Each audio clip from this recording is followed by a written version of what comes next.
महाकुंभ में लगातार श्रद्धालुओं की भीड़ उमड़ रही है। बुधवार को 10वें दिन महाकुंभ में करीब 50 लाख श्रद्धालुओं ने डुबकी लगाई। अब तक 9.25 करोड़ से ज्यादा लोग महाकुंभ में स्नान कर चुके हैं।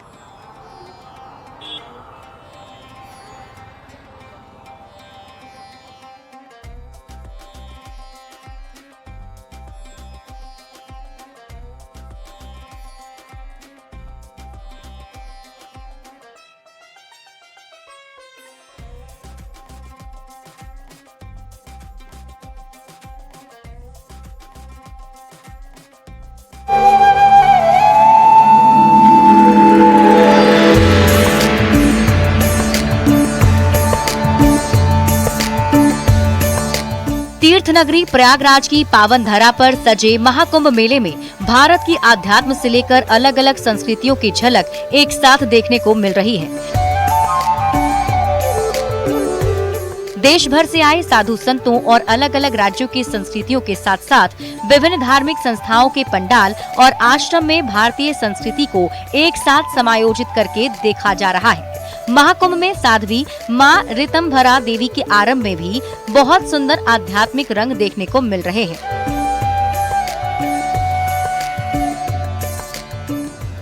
महाकुंभ 2025 और क्या अद्भुत सुरम्य और इतना बेहतर दृश्य आपने शायद ही कहीं देखा हो।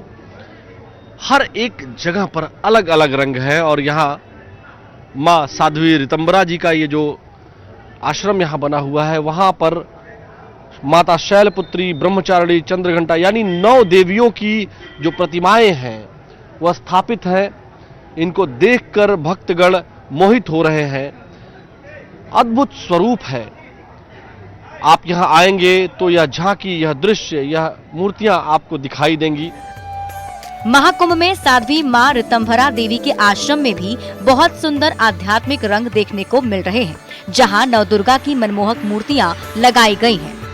साध्वी माँ ऋतंभरा देवी के आश्रम में नवदुर्गा की मूर्तियों के साथ साथ भगवान राधा कृष्ण की, गौ माता के साथ भव्य मूर्ति के साथ भगवान राम, लक्ष्मण, माता सीता के साथ भगवान हनुमान की अलौकिक प्रतिमा भी लगाई गई है, जो पंडाल की भव्यता को 4 चांद लगा रही है।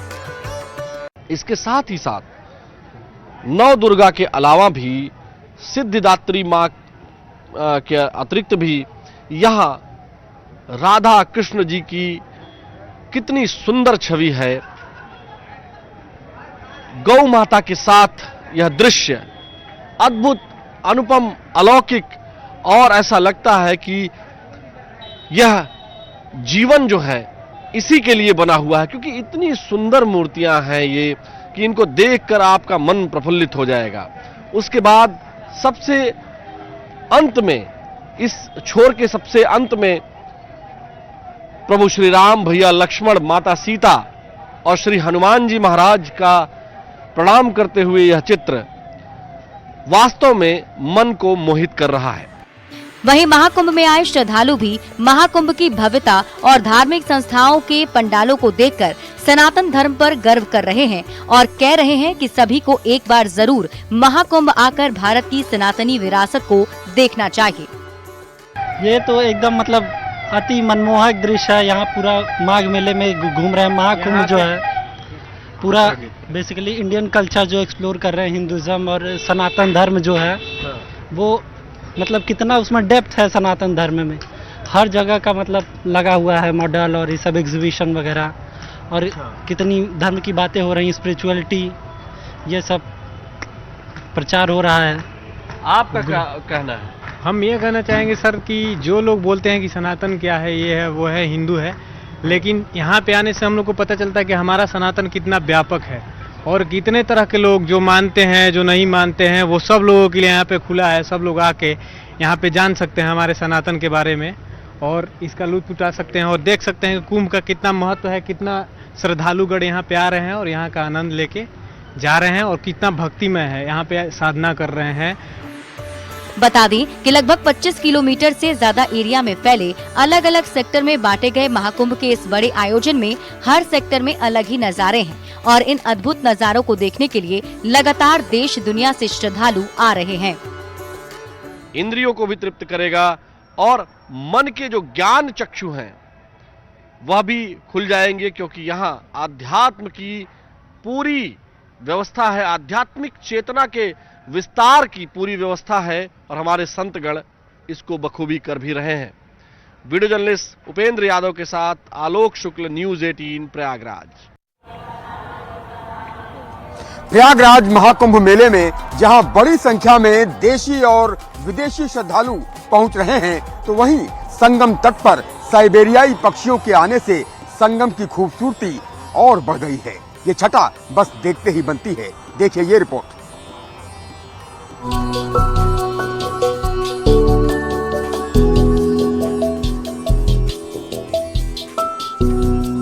संगम की रेती पर श्रद्धालुओं का मेला लगा हुआ है। देश के कोने कोने से ही नहीं, विदेशों से भी बड़ी संख्या में लोगों को स्नान का ये महापर्व यहाँ खींच लाया। इतना ही नहीं, यहाँ खास विदेशी मेहमान आकर्षण का केंद्र बने हुए हैं। ये विदेशी मेहमान कोई और नहीं बल्कि हर साल सर्दियों के मौसम में 7 समंदर पार कर यहाँ आने वाले साइबेरिया पक्षी हैं।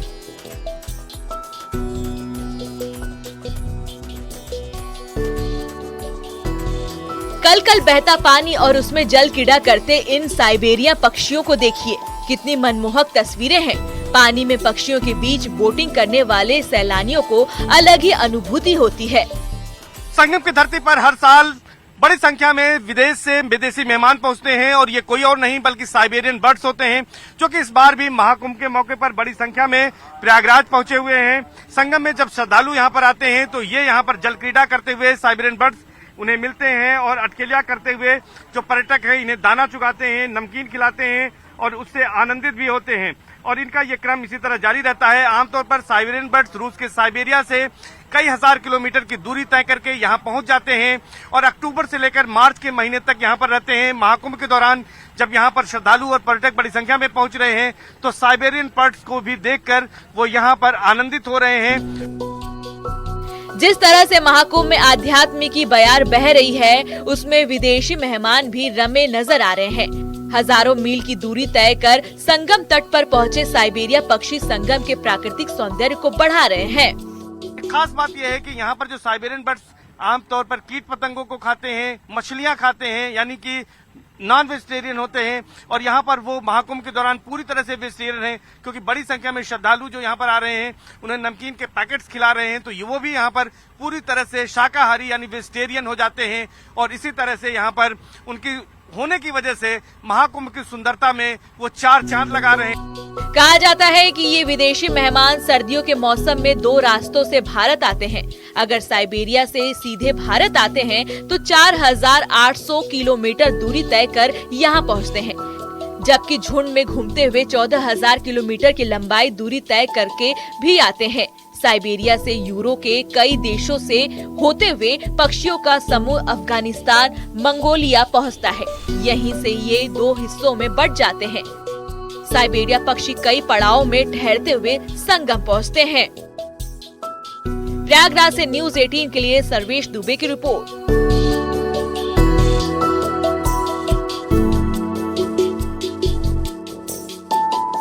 महाकुंभ में बुधवार को एक और इतिहास रच दिया गया। पूरी सरकार प्रयागराज पहुंची, कैबिनेट बैठक हुई और फिर सरकार के सभी मंत्री संगम के लिए रवाना हो गए। प्रयागराज महाकुंभ में योगी कैबिनेट की हुई बैठक में कई महत्वपूर्ण फैसले लिए गए, जिसमें एससीआर की तरह प्रयागराज और चित्रकूट को मिलाकर नया डेवलपमेंट रीजन बनाने की मंजूरी दी गई। इसके साथ ही सीएम योगी ने कहा कि प्रयागराज महाकुंभ वैश्विक मंच पर छा रहा है। अब तक 9.5 करोड़ श्रद्धालुओं ने स्नान किया है। देखिए ये रिपोर्ट।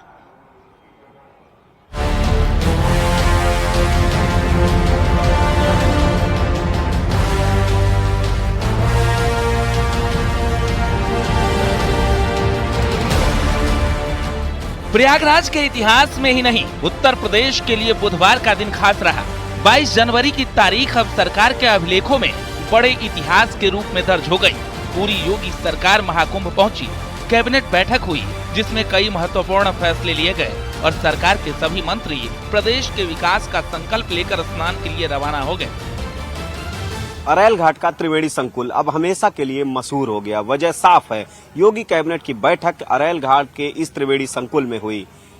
महाकुंभ में इतिहास रचने के लिए योगी कैबिनेट की बैठक हुई, कई महत्वपूर्ण फैसले भी हुए। महाकुंभ में पहली बार उत्तर प्रदेश का संपूर्ण मंत्री परिषद उपस्थित है। हमारे सहयोगी सभी मंत्रियों ने आज यहां पर बहुत सारे मुद्दों पर चर्चा की है। प्रदेश के विकास से जुड़े हुए जो नीतिगत निर्णय हैं उन मुद्दों पर चर्चा हुई है।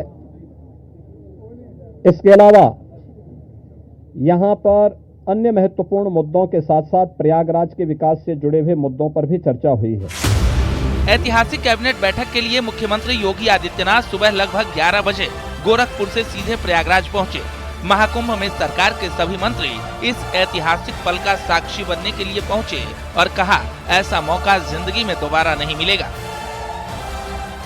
आज का दिन वास्तव में बहुत बड़ा दिन है और आज यहाँ पर उत्तर प्रदेश की कैबिनेट पूरी मंत्रिपरिषद आई हुई है और साथ ही साथ बड़ी संख्या में आम जनता है। जिसे मैं देख रहा हूँ, यह संगम पे नहान हो रहा है, लोग एंजॉय कर रहे हैं, पूरे परिवार के साथ आए हुए हैं और सब बहुत खुश हैं और सब ये मान रहे हैं कि ऊपर वाले की कृपा है कि जो इस महाकुंभ में उन्हें आने का मौका मिला, क्योंकि जिंदगी में दोबारा ये महाकुंभ का मौका नहीं आना। सरकार के सहयोगी दलों के मंत्री भी प्रयागराज पहुंचे और कैबिनेट में मौजूद रहे। खुद मुख्यमंत्री योगी आदित्यनाथ तय समय के मुताबिक 11:45 पर त्रिवेणी संकुल पहुंच गए और कुछ ही देर बाद कैबिनेट बैठक शुरू हो गई।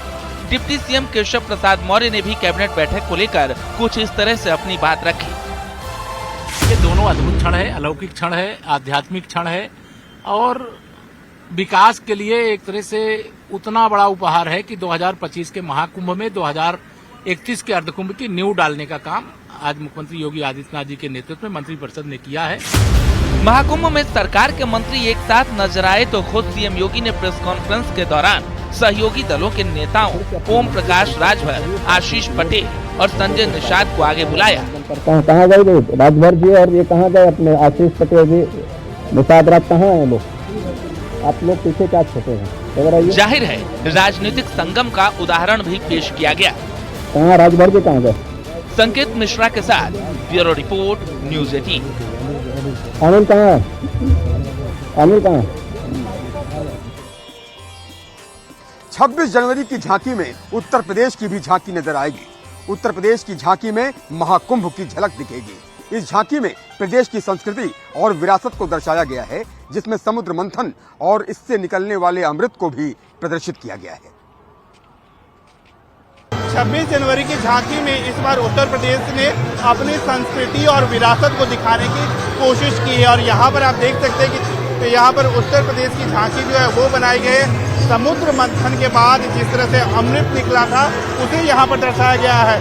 यहाँ पर आप देख सकते हैं कि ऋषि मुनि हैं, यहाँ पर वे जो है वो समुद्र मंथन के बाद जो अमृत निकला था उसे दर्शाया गया था। साफ तौर पर यहाँ पर आप देखिए कि किस तरह से जो मंथन हुआ था, अमृत मंथन हुआ था, उसे यहाँ पर दर्शाया गया है। यहाँ पर हमारे उत्तर प्रदेश सरकार के कुछ अधिकारी भी हैं, उनसे भी हम जानेंगे कि आखिरकार यहाँ पर क्या दर्शाया गया है। हमारी ये झांकी है, इसकी थीम है सांस्कृतिक विरासत विकास महाकुंभ 2025। इसमें हमने सांस्कृतिक विरासत को तो दिखाया ही है, साथ ही इसमें आधुनिकता को भी शामिल किया है। आधुनिकता से आता है डिजिटल महाकुंभ है ये, जिसमें हमने डिजिटल तरीके से सारी सुविधाएं जो कुंभ महाकुंभ में प्रदेश सरकार द्वारा मुख्यमंत्री जी के नेतृत्व में दी जा रही हैं उनको प्रदर्शित किया है। और समुद्र मंथन हमारी पारंपरिक विरासत है, जिसे सदियों से चली आ रही है और 144 साल बाद ये महाकुंभ हो रहा है, उसको समुद्र मंथन के माध्यम से हमने दिखाया है। और समुद्र मंथन में जो 14 रत्न निकले थे वो भी प्रदर्शित किए हैं। और ट्रैक्टर वाले पार्ट में हमने जो अमृत संगम की तट पर छलका था त्रिवेणी में, वो कलश दिखाया हुआ है कि उसमें छलकते हुए जो है वो समुद्र मंथन कलश को यहाँ पर दर्शाया गया। यहाँ पर इसका जो कार्यक्रम यहाँ पर होगा, सांस्कृतिक कार्यक्रम होगा, उसकी कोरियोग्राफर हमारे साथ है। मैम, आप क्या दर्शाएंगे? यहाँ पर हमारा जो समुद्र मंथन का हमने दिखाया है, महाकुंभ जो है प्रयागराज में जो हो रहा है, अंतर्राष्ट्रीय परिदृश्य में एक बड़ा स्थान उसको मिला है। विदेशों से भक्त चल करके प्रयागराज में आ रहे हैं महाकुंभ का लाभ उठाने के लिए और इसी को हमने यहाँ पर झांकी में दर्शाया है। जिससे कि पूरे विश्व भर के लोग इसका दर्शन लाभ ले सके और जितने से ज्यादा सांस्कृतिक विरासत का प्रचार प्रसार हो और भारत की जो संस्कृति है वो जगह जगह तक पहुंचे और जहाँ जी की संस्कृति है उसे आगे पहुंचाने की कवायद जो है वो यहाँ पर की जा रही है। यहाँ पर आप देख सकते हैं कि यहाँ पर जो कलाकार है या यहाँ पर जो झांकी बनाई गई है उसमें समुद्र मंथन जो हो रहा है उसको दर्शाया गया है। यहाँ पर देवता है, वहाँ पर दानव है, बीच में समुद्र मंथन किस तरह से हो रहा है उसको यहाँ पर दर्शाया गया है। साथ ही साथ यहाँ पर आप देख सकते हैं कि यहाँ पर जो कलाकार है वो उत्तर प्रदेश की संस्कृति के बारे में यहाँ पर आप देख सकते हैं कि शंख के माध्यम से उत्तर प्रदेश की संस्कृति को या फिर यहाँ पर कला को दर्शाने की कोशिश जो है वो पर की जा रही है। तो साफ तौर पर यहाँ पर उत्तर प्रदेश की कला और संस्कृति का प्रदर्शन जो है वो यहाँ पर संस्कृति के माध्यम से किया जा रहा है। कैमरामैन नरेश के साथ विनीत कुमार, न्यूज़ 18 दिल्ली।